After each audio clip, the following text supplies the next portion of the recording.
Final Fantasy VII Remake. Wow, what an adventure.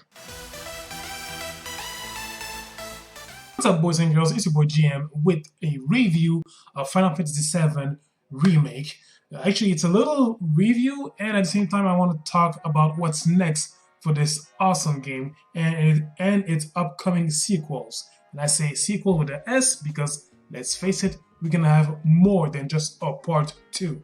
So yeah, this game was so fantastic on so many levels. I am glad that I was born in an era where I was able to experience the first version of it back in '97, and to re-experience that uh, all those years later.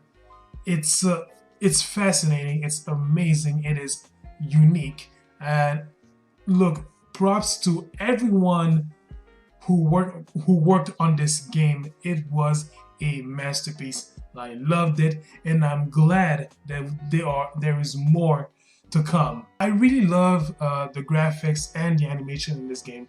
It was flawless. It was amazing. Sometimes I gotta say, between the cutscenes and the CGI animation, at some point I couldn't tell the difference. I had to look very carefully to see what was the difference, because and I think it's pretty amazing that the cutscenes were very flawless to the point that they look like CGI, because we could the game could produce those cutscenes in real time. Like there was an event, they didn't have to make an animation to explain what was going on. No, they just went to the actual graphics that we were playing with, and it was sensational. I really loved it. I think that in terms of CGI animation, there's like 4 or 5 in the entire game. I think the rest are just cutscenes, and it's pretty damn amazing of what they did with that. The gameplay, I again, nothing bad to say about that. Also, I really love. I would like to note that the love that I have for the staggering system that we had in the Final Fantasy 13 battle system. I love how they took this element and they put it in this remake, and it was really fascinating on how it went well with that battle system. And I think it made the bosses or any adversaries challenging to beat. And I really love how it was incorporated into Final Fantasy VII Remake. I have to say now that with today's technology, well, I don't think it's a question of technology, no, but with the opportunity to make this remake, character development was on a real high in this game. It was so sensational on how we got to explore more about those beloved characters. First, I gotta say, Tifa is wifey. Seriously, that girl is gorgeous from A to Z and beyond. But what I love about this character the most is that she's tough. She went through a lot. You could clearly see weakness inside of her. Like, she worries a lot about Cloud, but at the same time, she worries that he has changed with no point of turning back. But she carries a lot on her plate, and there was even a point in the game where she just cries in Cloud's arm, and he holds her in her arm, and it was back at Aerith's house. So I actually missed that cutscene. I had to find it on YouTube. So I'm just gonna I'm just gonna use the chapter select system as I finished the game recently and relive that moment because I want to see it. So yeah, Tifa is really a beautiful character physically, and battle system amazing. Like, I think that I've used Tifa as much as Cloud, if not more. She is very fun to play with. Jessie, oh my god, I really love that girl because she didn't have her tongue in a pocket. She really spoke her mind, and that girl was thirsty for Cloud's dick. Let's be honest, that's true. You saw it. That girl was a go-getter. I really loved how she kept on teasing Cloud. I I also, sorry, I really admire the fact that we get to explore uh, a side quest exploring her past as well. So, and again, this game really gave us a great dose of character development for those characters, because in the old version, you know, we knew Avalanche with Biggs, Wedge, and Jesse, and Barrett as the leader, and that's it. It was pretty much simple. But in this game, we explore that this group of Avalanche is only a cell of the greater group of Avalanche. I was surprised to see how big Avalanche was. It wasn't Jesse. That I love that girl. Seriously, it's sad that she passed away. But I don't know. They could. I don't know, for the parts that are coming later on, they could retcon a lot of things. I mean, they retcon with Wedge and Biggs, who survived. Look, it could look, anything can happen. It's like the retelling of a timeless story, and so far, just in part one, it's amazing. Bravo, seriously, it's incredible. Marlene, what can I say about this little girl? Seriously, Marlene became the daughter that we all knew that we had to protect against all odds, no matter what. That girl was straight up adorable. Like, for real. When I saw this little bundle of joy, I was like, oh. I could talk about a lot of characters as well. But Aerith was a character that I really love.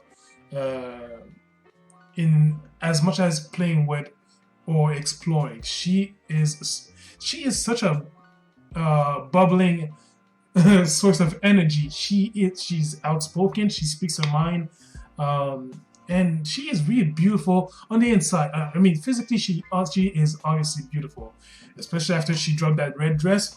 Oh God, I was like Don Corneo. I was like, woohoo! That was flawless. But seriously, Aerith was a fun character to explore. She was outspoken. She was vividly full of willpower and joy. But at the same time, there was this thick darkness hiding inside of her. And she was always ready to make, to look out for her close, for her loved ones. And those loved ones that became Cloud, Tifa, Barrett, and the whole gang, So I really loved how her personality was such full of bubbling energy and kindness, and the way she sacrificed herself to make sure that Marlene was safe, and how she talked to Tsang and say, "Let's make a deal," and all that. As dramatic as it was, she did it with facing him with a smile on her face, knowing that what was going to happen to her. She might not see Cloud and the others ever again. So seriously, she has a strain of character that really touched me. In this remake, they really emphasized that a lot. And what can I say? I really loved everything on that point. Red dress was so flawless. Like, look, I know that for Tifa, I wanted to have the purple dress, but I ended up getting the exotic Japanese style dress, which I really love, by the way. So and she looked drop dead gorgeous in it. So, but I gotta say, in terms of dresses, Aerith won. But I gotta say, Cloud was drop dead cute in his dress. When this remake was announced, people were wondering, is Cloud's gonna be cross-dressing? And you know what? He did, and he looked hot. he was, look, Cloud was beautiful. He was cute, beautiful. When Tifa looked at him in Corneo's basement, and she didn't recognize Cloud at first, and she was like, "Oh my God, Cloud, is that you? That hair, that dress, those nails." And Cloud caught her off, saying, "Yeah, I know, nailed it. Moving on." That was such a great line to pitch. It was amazing. Barrett and Cloud, these two should have their own sitcom TV show. Like if that would have happened, I would laugh every single day. I find it sad on how Marlene ran away from him and Tifa got mad at Cloud. And Cloud looked a little bit clueless. Obviously he didn't want to scare a little girl, and it was kind of cute, but that's Cloud. At that part of the game, he's still trying to figure out who he is, and with the many headaches that he had during the game, those flashbacks, being haunted by Sephiroth, but elements of his unknown past. So I think that Cloud was really well replicated in this remake. One thing that I would like to note, another funny moment, by the way, how cute it was for Tifa to be afraid of ghosts. She was so adorable.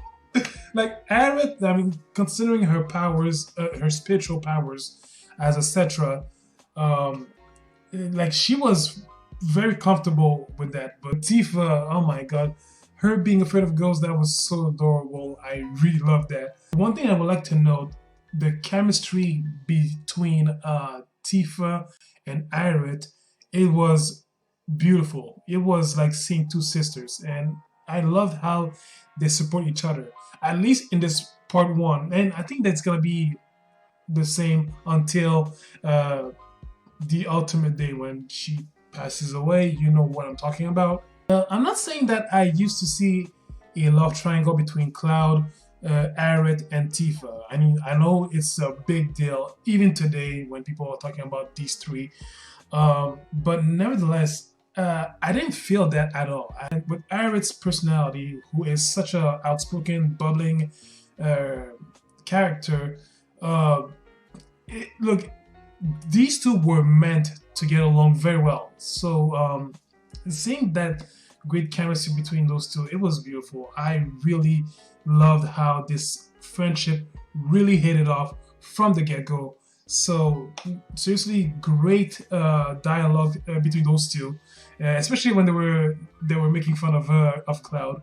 And I can't wait to see more of that. So it was really impressive to see how these two got connected so hard and so well, and so naturally as well. So I really, really, really love that. Sephiroth, this guy was a mindfuck for Cloud. He was as haunting, devilish, mysterious, badass, and dark as he was, as he was meant to be. The guy, seriously, Sephiroth really freaked me out. He was imposing, and Cloud really, I think the interaction that he had with Cloud, Sephiroth was just so imposing, and this is where we saw Cloud being so vulnerable, and we know why. And it's just the elements they had into their how can I say, genetic bond, if you like, because Cloud has Genova cells inside of him. Sephiroth was well portrayed. I know that a lot of people were disappointed that the previous voice actor wasn't the same as the newest one, but the newest guy, I forgot his name is Tyler. I have a hard time saying his name. Tyler Hoechlin, something like that. He plays Superman in the Supergirl TV series. That's right. It's just I mispronounced his name. It's Tyler Hoechlin. Sorry. Yeah. And I do believe he plays Superman in the Supergirl TV series. And he did a bang up job as voicing this enigmatic and legendary character. So great job on that. Let me add that the presence of the Whispers, these guys were awesome. Like, it was really amazing how they were portrayed as the guardians of fate, and they made sure that fate had to stay on course. And that last battle facing the Whisper Arbringer, man, the boss was tough, but if you knew the right tactics, you could beat him. But the three figures of the Whispers, Rubrum, this guy made me sweat buckets.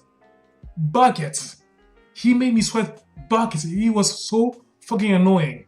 And if that wasn't even worse, when those three whispers became Bahamut, woof, man, Bahamut did not let me breathe. But you know what? I still beat him. If you're familiar with the Kingdom Hearts series, you know damn well that when you see the Whisper Harbinger, that has a lot of resemblance with a giant Heartless. So yeah, Nomura, we recognize his style, and it is great. Thank you so much. So yeah, overall, seriously, this game was. Look, if I would give it a note, 9.5 out of 10.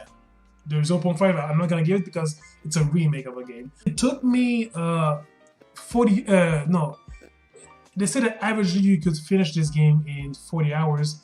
I, on the other hand, I took 55 hours because I wanted to explore this game, like from A to Z and beyond that. Now, what is next for this game? Because if you think about it, those 55 hours, they represent only 6-7 hours in the old version at the beginning when the crew leave Midgard.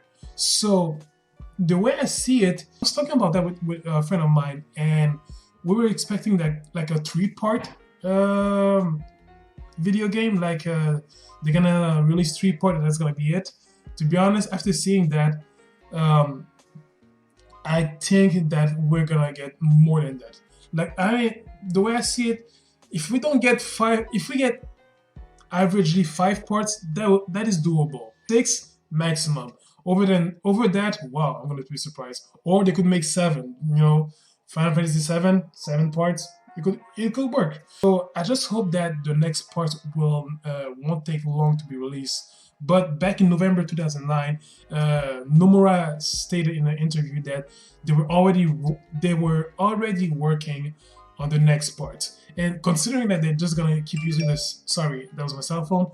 Considering that they're gonna keep using the same engine for the next part, I hope that I'm guessing that we're not gonna get to wait like a long time for for part 2 to be released. You know, I believe that the next parts will not take a lot of time to be made, considering that, you know, the footprints is already there, so they only have to use the same engine and all that. So yeah, I hope that we're not gonna have to wait so long, but at the same time, you know, we just had this game, and you know, we can just relax about it a little. About it, sorry. I just have to drink a little bit of water. Yeah, we just have to be patient.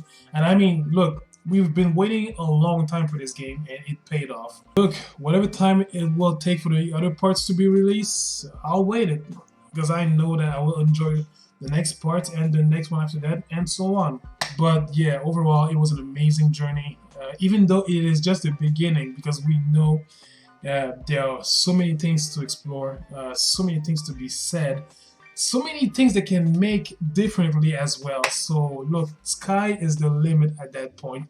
Look, have you finished this game? Please tell me your thought about this game.